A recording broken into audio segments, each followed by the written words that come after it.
Hello बच्चों, आज हम क्लास 10th की बुक फर्स्ट फ्लाइट का जो पोयम एनिमल्स दी हुई है वो पढ़ेंगे। और इसके पोएट हैं वॉल्ट विटमैन। पहले वॉल्ट विटमैन के बारे में आपको थोड़ा सा बता दी कि वॉल्ट विटमैन एक अमेरिकन पोएट थे और जो फ्री वर्ड्स में लिखा करते थे। हालांकि उस समय में जो है पोएम्स राइमिंग स्कीम में के साथ लिखी जाती थी। राइमिंग स्कीम का मतलब है कि जिसमें जो म्यूज़िकल कि आप उनको गा सके एक लय के संग। लेकिन ये जो विटमैन थे, वॉल्ट विटमैन, ये फ्री वर्स में लिखते थे और एक अमेरिकन पोएट थे। और इन्होंने एक किताब लिखी लीव्स ऑफ ग्रास के नाम से, जिसमें बहुत सारी पोएम का कलेक्शन है। और उसमें से एक पोएम है सॉन्ग ऑफ माई सेल्फ, तो ये उसमें से ली गई है। Animal song of my self से ली गई है। तो वी स्टार्ट हम आपको इसका एक्सप्लेनेशन, इसके डिफिकल्ट वर्ड्स और साथ ही साथ एंड में पोएटिक डिवाइसेस भी डिस्कस करेंगे इसकी। तो सबसे पहले तो हमने ये तो जान ही लिया है कि ये फ्री वर्स में लिखी गई है, यानी कि कोई भी राइमिंग स्कीम नहीं है इस पोएम में, ताकि हम उनको लय से पढ़ सकें, ऐसा कुछ नहीं है। तो see animals, the poet tells us that he feels more at home with animals than humans whom he finds complicated and false। और पोएट कहता है कि वो जो है जब जानवरों के संग होता है तो वो बहुत ही कंफर्टेबल फील करता है। फील्स मोर एट होम का मतलब है कि वो उनके संग ज़्यादा कंफर्टेबल होता है, ज़्यादा आराम की स्थिति में होता है जब वो जानवरों के संग होता है। और ह्यूमन जिन और जो ह्यूमन होते हैं वो उसको बहुत कॉम्प्लिकेटेड लगते हैं, बहुत ही जटिल लगते हैं, एंड फॉल्स, झूठे लगते हैं। तो इसलिए वो जानवरों की प्रेजेंस में रहना ज़्यादा पसंद करता है, जानवरों के साथ रहना। See the poem now. I think I could turn and live with animals. They are so placid and self-contained. I stand and look at them long and long. और पोएट कहते हैं कि मैं सोचता हूँ कि मैं जो हूँ जानवरों के संग रहना स्टार्ट कर दूँ। आई कुड टर्न, कि मैं मुड़ूँ और जानवरों के संग रहना स्टार्ट कर दूँ। क्योंकि रीज़न क्या देता है, they are so placid. Placid होता है कि बहुत ही काम है, बहुत ही रिलैक्स्ड होते हैं जानवर।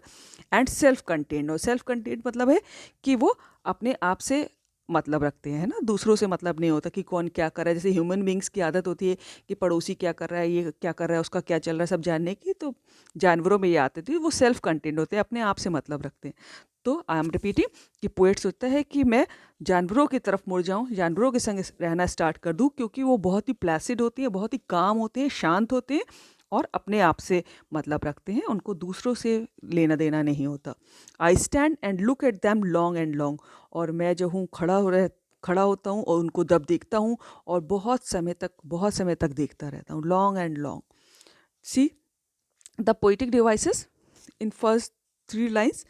आई रिपीट हुआ है, तो जब भी कोई वॉवल, कोई वॉल जो है बार बार रिपीट होता है किसी पोएम में, तो वहाँ पर एसोनेंस होता है ना। वहाँ पर ASSONANCE assonance figures of speech होती है। जब कोई वॉवल किसी लाइन में बार बार रिपीट हो तो वहाँ पर एसोनेंस होता है।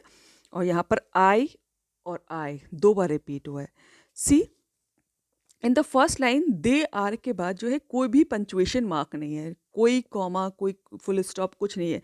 जब कोई लाइन जो है बिना किसी पंचुएशन मार्क के दूसरी लाइन में मूव कर जाती है, और तो वहाँ पर इंजैबमेंट होता है। इंजैबमेंट, ENJAMBMENT, इंजैबमेंट होता है।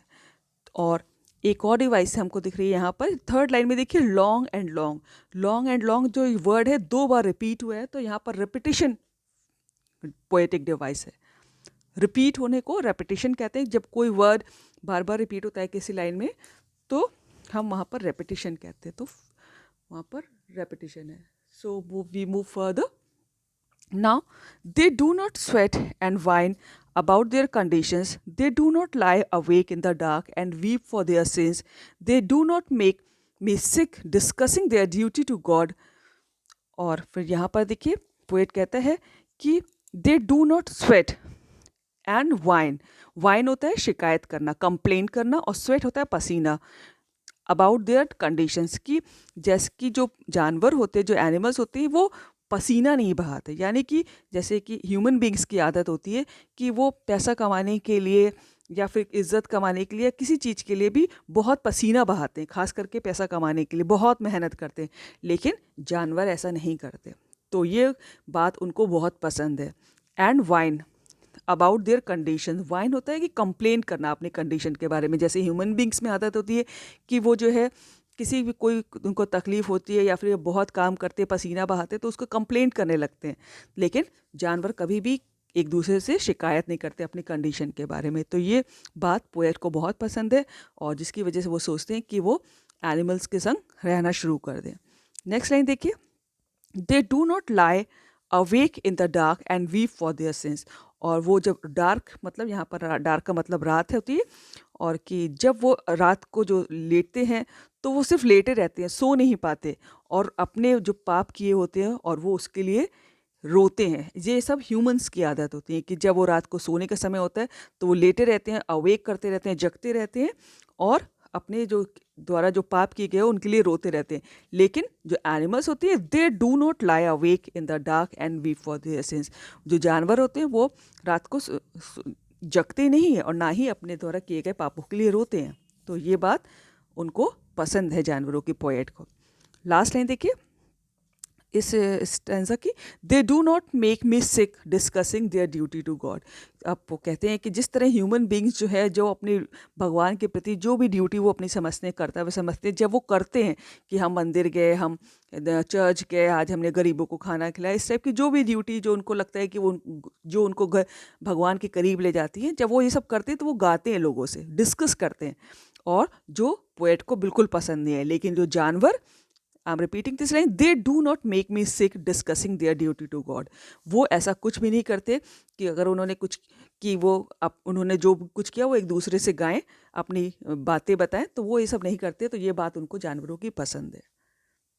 तो now see the poetic devices कि they do not, they do not, they do not, ये तीनों लाइनों से, सेम लाइन से जब कोई लाइन शुरू होती है, दो या दो से अधिक लाइनों में, तो वहाँ पर एनाफोरा फिगर्स ऑफ स्पीच होती है। एना, ANAPHORA। ठीक है, देखिए सेम वर्ड से अगर दो लाइनों में भी होता तो हम एनाफोरा लिख देते, यहाँ तो 3 लाइनों में है। तो एनाफोरा फिगर्स ऑफ स्पीच है।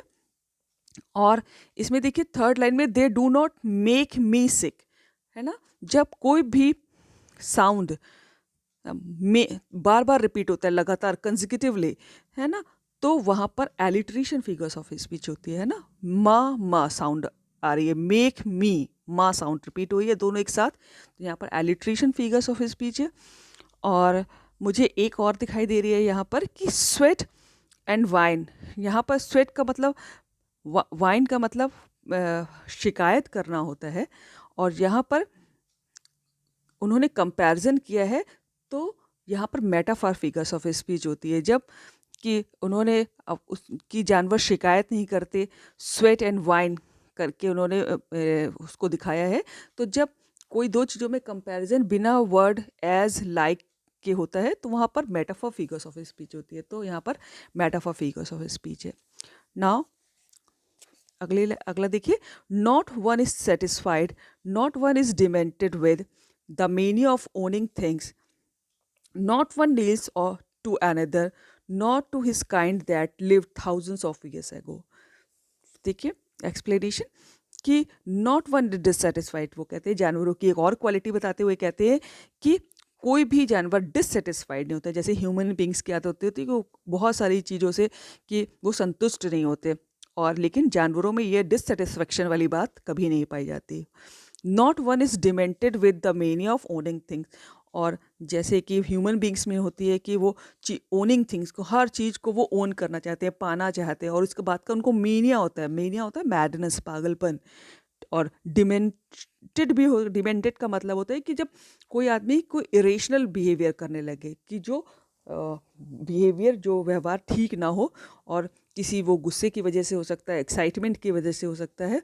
तो मनुष्य जो है वो कहते हैं ह्यूमन बींग्स जो हैं वो चीज़ों को पाने की चाहत में, पागलपन में जो है इरेशनल बिहेवियर करते हैं, डिमेंटेड, बहुत ही गलत व्यवहार कर जाते हैं। लेकिन जानवर ऐसा नहीं करते। Not one is demented with the meaning of owning thing. कोई भी जानवर ऐसा नहीं होता कि वो चीज़ें इकट्ठा कर रहा हो। Not one kneels to another, not to his kind that live thousand years ago. और उनको जानवरों की एक बात और पसंद है कि not one kneels to another. Kneel होता है कि घुटनों के बल बैठ जाना, कि मनुष्यों में आदत होती है कि वो किसी से अपने आप को छोटा समझते हैं या किसी से काम निकलवाने के लिए अपने उसके सामने घुटनों के बल बैठ जाते हैं, लेकिन जानवर ऐसा कभी नहीं करते। Not to his kind that live thousand of years ago. और इसका मतलब ये है कि जो ह्यूमन बींग्स होते हैं वो अपने जो अपने ही तरह के लोगों को, जो यानी कि जो एंसेस्टर्स थे, जो थाउजेंड्स ऑफ ईयर्स पहले, जो हज़ारों साल पहले जो हमारे एंसेस्टर्स थे, उनकी पूजा पाठ करते थे और उनके सामने पूर्वज उनको जो है उनके सामने घुटने टेक देते थे। लेकिन जानवर कभी ऐसा नहीं करते। नॉट टू हिज काइंड, यानी कि अपने ही तरह के काइंड के, यानी कि अपने ही जानवर जो उनके पुराने कई सालों में उनके पूर्वज रहे हों, उनके आगे घुटने टेक दें, ऐसा जानवर कभी नहीं करते, है ना। कि उनमें तो फैमिली ही ऐसा ज़्यादा नहीं होती कि जो है ये सारे सेंस की घुटने टेकना है, ये सब नहीं करते वो। तो ये बात उनको जानवरों की तरफ मोड़ती है पोएट को। Not one is respectable or unhappy over the whole earth. और कहते हैं कि कोई भी जानवरों की एक और बात अच्छी लगती है पोएट को, कि कोई भी रिस्पेक्टेबल नहीं है और कोई भी अनहैप्पी नहीं होता। ऐसा नहीं है कि कोई जानवर जो है उसको बहुत रिस्पेक्ट दी जाती हो, आदर दी जाती हो, सब एक लेवल पे हैं, सब इक्वल होते हैं और सब, कोई भी अनहैप्पी नहीं होता कि किसी को किसी वजह का दुख हो, किसी जैसे मनुष्यों में पाया जाता है, लेकिन जानवरों में ये अनहैप्पीनेस कभी नहीं होती। ओवर द होल हर्ज, जब पूरी पृथ्वी के सब जानवर जितने भी हैं सब इक्वल होते हैं, सब में इक्वलिटी होती है, कोई भी ज़्यादा रिस्पेक्टेबल नहीं होता, कोई भी अनहैप्पी नहीं होता। तो ये सब बातें जो हैं पोएट को बहुत जानवरों की तरफ अट्रैक्ट करती हैं। Now see the poetic devices again. Not one not one not one करके तीनों लाइनों में से सेम वर्ड से लाइनें शुरू हुई हैं। तो यहाँ पर एनाफोरा है, again anaphora figures of speech है। और देखिए यहाँ पर not one is dissatisfied, not one is demented with के बाद कोई भी हमको पंक्चुएशन मार्क यहाँ पर नहीं दिखाई दे रहा है। और लाइन जो है सेकेंड लाइफ में मूव कर गई है, वो है ना, with the mania of owning things. यहाँ पर पंक्चुएशन मार्क है थिंग्स के बाद, तो यहाँ पर इंजैबमेंट ऑफ फिगर्स ऑफ स्पीच है ना। पोएटिक डिवाइस इंजैबमेंट है यहाँ पर। सो अब आगे बढ़ते हैं, अगला देखिए। So they show their relations to me and I accept them. They bring me tokens of myself. They evince them plainly in their position. और आगे देखिए। I wonder where they get those tokens. Did I pass that way huge times ago and negligently drop them? अब यहाँ पर बहुत सोचने की बात है कि यहाँ पर पोएट कह रहा है कि so they show their relations to me and I accept them, कि जानवर जो है अपना रिलेशन जो है मेरे संग दिखाते हैं और मैं उनको एक्सेप्ट भी करता हूँ, कि जानवरों के बीच हमारे बीच में कुछ रिलेशन उनको लगता है पोएट को, और जिसको कि वो एक्सेप्ट भी करते हैं। अब आगे देखते हैं कैसे। दे bring me tokens of my self, और दे इवेंट्स होता है शो करना, किसी को दिखाना, इंडिकेट करना, शो करना। और टोकन्स होते हैं, टोकन्स माने यहाँ पर सिंबल है, और यानी कि पोएट कहते हैं कि दे bring me tokens of my self, मेरे जो गुण थे यहाँ पर, जो मेरे वर्च्यूज थे। जैसे कि यहाँ पर टोकन का मतलब है कि जो ह्यूमन लोगों के जो गुण होते हैं, जैसे काइंडनेस, लव, इनोसेंस, है ना। तो ये सब ह्यूमन लोगों के गुण होते हैं। लेकिन दे bring me tokens of my self, वो जो है मुझको मेरे ही गुण दिखाते हैं, यानी कि वो जानवरों में अपने गुण देखते हैं। दे इवेंट्स, और वो शो करते हैं ये गुण। कौन? दे यहाँ पर जानवरों के लिए यूज किया गया है। Them plainly in their positions, और वो जो है ये सारे गुण उनके पोजीशन में दिखाई देते हैं, जो एक समय में ह्यूमंस के पास होते थे, कि जो गुण लव, काइंडनेस, इक्वलिटी, इनोसेंस, है ना, ये जितने भी अच्छे गुण थे ये ह्यूमन में एक समय में दिखाई देते थे। लेकिन अब ये टोकन्स ऑफ माई सेल्फ, जो मेरे गुण हैं, टोकन्स ऑफ माई सेल्फ जो मेरे वर्च्यूज़ हैं, अब उनमें दिखाई देते हैं और वो शो करते हैं। I wonder where they get those tokens, और ये मुझे सोचने पे मजबूर करता है। आई वॉन्डर होता है थिंक, और ये मैं सोचता हूँ कि where they get those tokens, ये गुण उनमें कहाँ से आए। और did I pass that way huge times ago and negligently drop them, फिर उनको लगता है कि क्या बहुत समय पहले मैं वहाँ से गुजरा जहाँ पर ये जानवर रहते थे और मुझको केयरलेसली, नेग्लिजेंटली, मतलब केयरलेसली, बिना मैं मेरे ध्यान में नहीं आया और धोखे से हमसे ये सारे गुण गिर गए, यानी कि, और ये तब जानवरों ने ले लिए। तो ये बात सोचने पे मजबूर कर देती है कि जानवरों में ज़्यादा उनको क्वालिटीज़ दिखाई दे रही हैं बजाय कि ह्यूमंस में। ठीक है, तो उनको लगता है कि कहीं ऐसा तो नहीं कई सालों पहले हम जब वहाँ से गुजरे हों तो ये सारे गुण हमसे गिर गए हों और जानवरों ने ले लिए हों। ये बात उनको सोचने पे मजबूर करती थी। तो इसीलिए पोएट जो है एनिमल्स के संग रहना चाहते हैं, क्योंकि उनमें उनको ज़्यादा क्वालिटीज़ दिखाई देती है बजाय ह्यूमंस के। Now see the poetic devices in the last stanza. See, so they show their relations to me and I accept them. They bring me tokens of myself. Tokens का basically मतलब virtue होता है, symbol होता है, और लेकिन यहाँ पर मतलब जो है क्वालिटीज़ ऑफ ह्यूमन बींग से कंपैरिजन किया जा रहा है। तो ये यहाँ पर मेटाफर फिगर्स ऑफ स्पीच है। एक इनडायरेक्ट कंपैरिजन जब होता है बिना वर्ड एज और लाइक लगाए, तो वहाँ पर मेटाफर फिगर्स ऑफ स्पीच होता है। और इसके बाद देखिए वॉन्डर और where, second last line, wonder और वेयर, डब्ल्यू से वर्ड शुरू हो रहा है लगातार कंजिक्यूटिवली, तो यहाँ पर एलिट्रेशन फिगर्स ऑफ स्पीच है।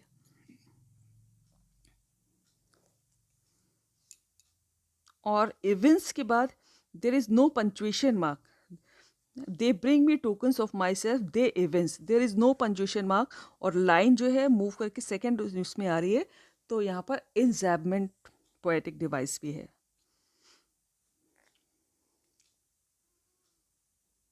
तो these are the devices and I have already told you that कि पोएम जो फ्री वर्स में लिखी गई है, कोई राइमिंग स्कीम नहीं है, यानी कि हम इसको नो म्यूजिकल सीक्वेंस, कोई भी म्यूजिकली इसको गा के नहीं पढ़ सकते। तो ये this is the about this poem. So work hard, practice it. Thank you so much.